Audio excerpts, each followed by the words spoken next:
The Karnataka government will launch a month-long cleanliness drive called Just Clean Bengaluru from August 1st, with Bengaluru Development Minister Krishna Baide Gowda unveiling the campaign under the slogan JCB.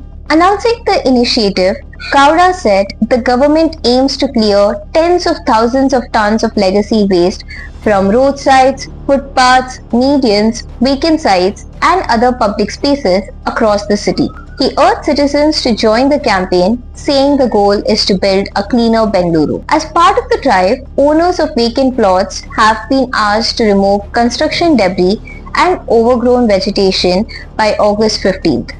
If they fail to do so, civic authorities will clean the sites and recover the cost through property tax accounts.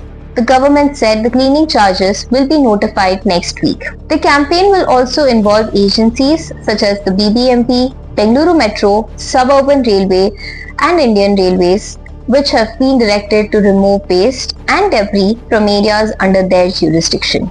Gowda said Bengaluru has tons of thousands of vacant sites, especially in the city's outer areas, where accumulated garbage has become a breeding ground for mosquitoes, rats and snakes. To curb illegal dumping, the government also announced that all vehicles transporting construction and demolition waste will be required to install GPS tracking systems.